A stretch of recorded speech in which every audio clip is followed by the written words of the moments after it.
So I'm gonna be talking about communication with parents during childbirth, and just as a reference, that during childbirth is shortly before and up until the point that the parents leave the hospital.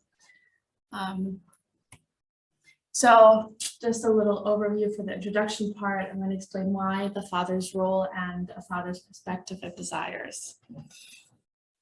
So with childbirth, a common mental health consequence that comes with it is maternal postpartum depression.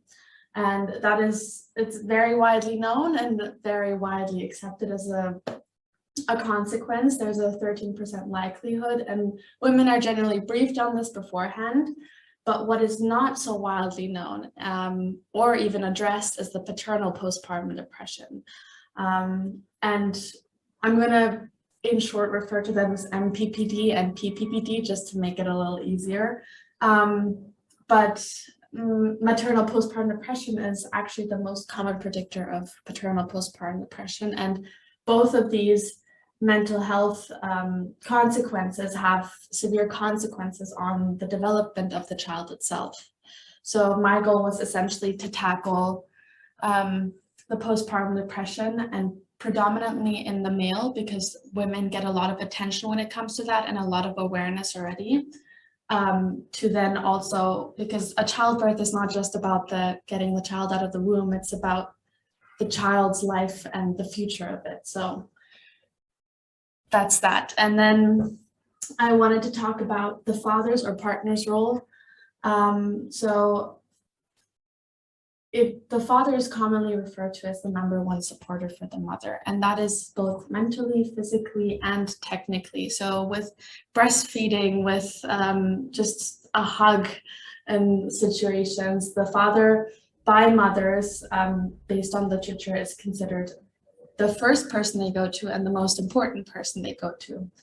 Moreover, they're capable of seeing signs of change in their partner. So they could quickly step in if they see their wife or partner or the mother of the child acting different. And then last but not least, they are the financial support that providers classically seen. And in order for the father to appropriately possibly supporting the mother through the whole process, it's essential that the father has good mental health, because otherwise he cannot fulfill these roles. Now I wanted to talk a little bit about the father's perspectives and their desires, and these are some quotes from a paper by Myers. And essentially they were asking fathers how they felt supported in hospitals during the childbirth process. And these are some of the quotes. I mean, I read the information my wife was given. It didn't cover anything about the father, and I felt lost. And feelings of isolation is a very common theme that I've come across in the literature. Leaflets on what to look out for. These two are something that they would have loved to have. So leaflets on what to look out for, as you can't always remember what you were told in the immediate aftermath. Mental health support, as well as social worker support and referral to a therapist. And the last one, which in my opinion is the saddest one, is I had not given birth, so had no cause for sympathy. A leaflet from my wife and a page for the fathers to read, which wasn't enough. And it's the whole isolation of the father, because they're not the main actor, but what needs to be considered is that for the rest of the child's life, they will be one of the main actors, even if they are not the one giving birth, and that they also need some attention. So I'm going to talk about the modeling. I'll explain my decisions for the model, the base model as well, and then I have come up with 4 cases. The first one is the healthcare practitioner having a mental model for communication. So taking proper action to ensure that the father is included, so he can then support the mother and in return decrease the negative adverse effects that can come from postpartum depression or even postpartum depression itself. So that's the first one. The second one is where an AI coach comes into play and actually intervenes. In the situation, the healthcare practitioner does not have a mental model. It has a mental model, but it's not an active one. So the values were 0 essentially. The third case is where the AI coach monitors the situation, and I'll get into the details when you see the actual models. I think that might make a lot more sense. And here, the last one is where the healthcare practitioner learns after the childbirth. I had tried doing an implementation where during there was some kind of learning process, but it didn't seem like a valuable implementation. So letting the process happen with the communication that is happening, and then afterwards through the AI coach helping the healthcare practitioner learn. So I'm quickly going to talk about some decisions made based on literature. So these are, the top ones are higher risk factors that result in a higher risk of developing maternal postpartum depression. And that is, number one, a woman is multiparous, which means she has a child or one or more children already. A theory behind why this has a higher risk is because additional children at home creates more pressure, more stress, and that in effect could lead to postpartum depression. Then a deviation from the original birth plan, a deviation from the mother's desire. So say she wants a natural birth and but she can only do a C-section, that also increases the risk. No epidural administered, so because of the lower pain, that also has effects later on.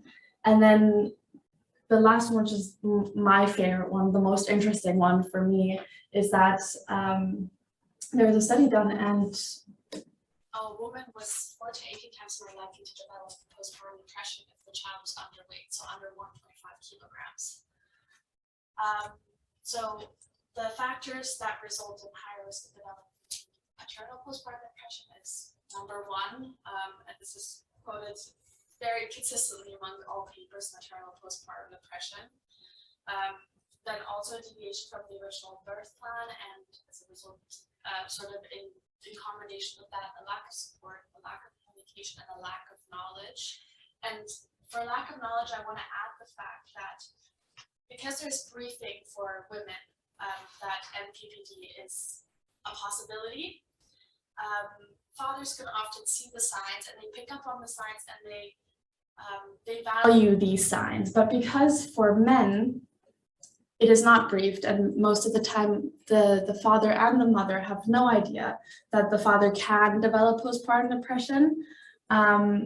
Even if the mom sees it, or the mother, the partner, sees a change in behavior, she will often not act upon it until it's so bad that there's something obviously wrong, but there's no catching it early on because there's a lack of knowledge that this is a possibility for men.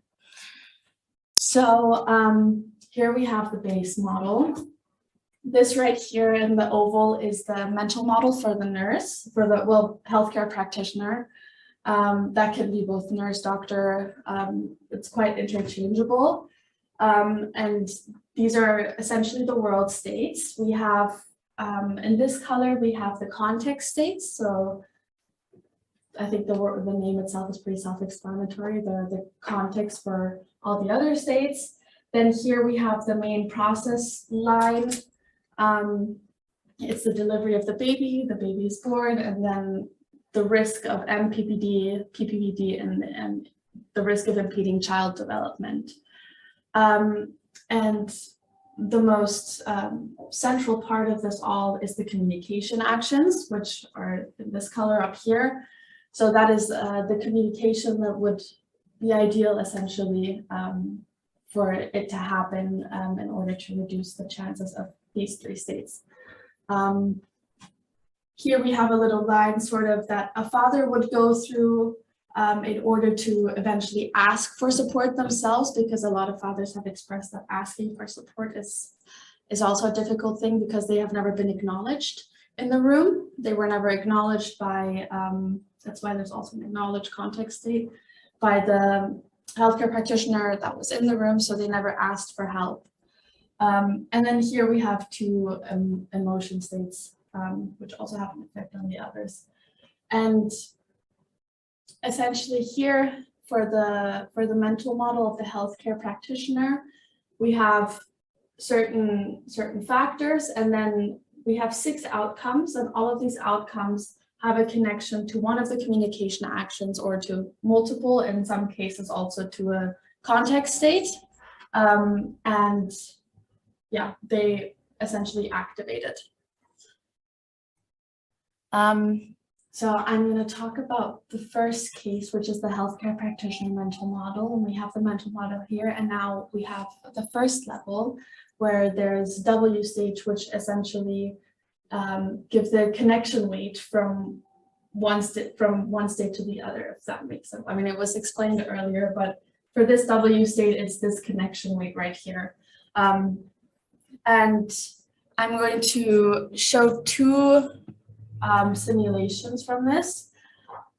We have the best case and the worst case. And for the best case is essentially all ones were chosen for the W states, meaning that the healthcare worker had a perfect mental model and a perfect knowledge of this is the communication actions I need to do, and was actually implementing them. And I have highlighted 3 of the lines, or I've made them bold. And those are the ones that I've been focusing on already for most of the presentation. It's the MPPD, the PPPD, and the NP child development, the risk of that. And as you can see that when the communication happens, there is a moment where it goes up, where the risk goes up, given that there's increased stress level, that there's a deviation. And oh, that's a good point. In all of my models, it is set that a deviation occurs. So I wanted to model a situation where this communication would be vital in reducing the risk. So a deviation occurs, which naturally increases the risk, but then because of the communication setting in, it then has this decrease. And here you can already see, because there's not as many lines in this simulation, this is the worst case where the healthcare practitioner basically has 0 knowledge of, or the mental model is not activated ever. And you can see that there's just an increasing trend visible for all 3 of the lines. And yeah, that's... What sort of time scale is it on the bottom? The time scale is 0 to 40. So hours, days, weeks? No, there's no, this is just the birth giving process. Essentially what you can go by is this line, the green line right here is the dilation of the mom. And then there's also a line for the delivery of the baby and the baby being born. So and that all happens within this period. So it's, yeah. So it must be hours in that case, if I'm looking at the numbers. Yes. Yeah. Okay. But it's, I mean, childbirth is such a varying process. Yeah, it's just an overall picture. Okay. So then we have the second case, which is the AI coach intervenes. And the way that is done is, well, first of all, we add the AI coach, and the AI coach essentially is a perfect duplicate of the mental model of the healthcare practitioner, because ideally we want this mental model to exist. But if it doesn't, for some reason, activate ever for the healthcare practitioner because it doesn't exist or because it was forgotten, we want the AI coach to have that mental model and to be able to substitute for the healthcare practitioner. And there is an addition, which are these H states right here, which are activated by the context activate AI coach. And what they do is they're connected to the end states, and based on a given time that I've sort of chosen, they activate these states, and then in return, these states all are activated to then have a connection over here and make sure that these things occur. And again, here we have the simulation for that. At T20, I have decided for the activation to start. And you can see, again, the progression of the 3 lines that I've been focusing on is they decrease eventually. And as soon as the intervention starts, you see a decrease in especially these 2 lines, with this one following later. Then we have the AI coach. It says up there, but you can't see it. AI coach monitors. We can see it. You can see it, okay.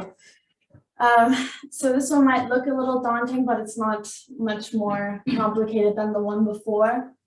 So the age states were taken out, and instead, and also the context act AI state and monitor states were added, which essentially monitor these communication states right here during the process, and they compare the value from the communication states to the value of the end states of the AI coach.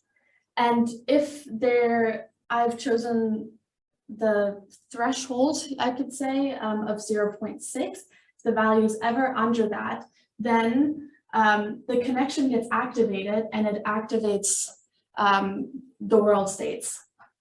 So that in case, say, the healthcare practitioner is doing 3 of these processes, but it is forgetting the 4th one, the AI coach is monitoring it, and because there's certain connections that these 3 don't fulfill into the world states, that AI coach then takes it over, that task. And again, here we have the simulation of the AI coach monitoring.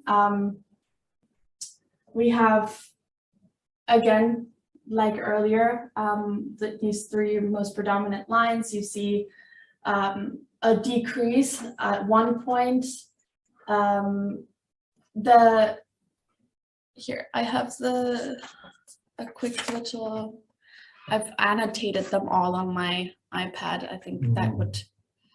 So essentially for this, so this is where the AI coach sets in with these lines. And over here is where the healthcare worker sets in. And also the monitoring starts over here. And then the last one is the learning following the childbirth. The learning following the childbirth, and I've added one more level to this, and that includes the feed forward and feedback technically. And essentially what this does is, here we have a connection which is is in charge of the connection weight between this one and this one. I have added this part right here, which represents an expert, so someone with full knowledge of the mental model. And that expert is teaching the AI all of its knowledge. And eventually the AI gives this knowledge to the healthcare practitioner. So there's like a whole process that happens there. And here, what you can see here is a simulation. So again, we have the MPPD, PPPD, and risk of impeding child development, and they all eventually go down and have a decreasing trend as soon as it sets in. But this line right here is the feed forward. So at this point is when the AI learns everything, which should happen really early on so that the AI can actually be effective. Right here is the feedback where the AI teaches it to the healthcare practitioner, and that happens quite late. So it's the AI giving that information. The AI does most of the work here in this case.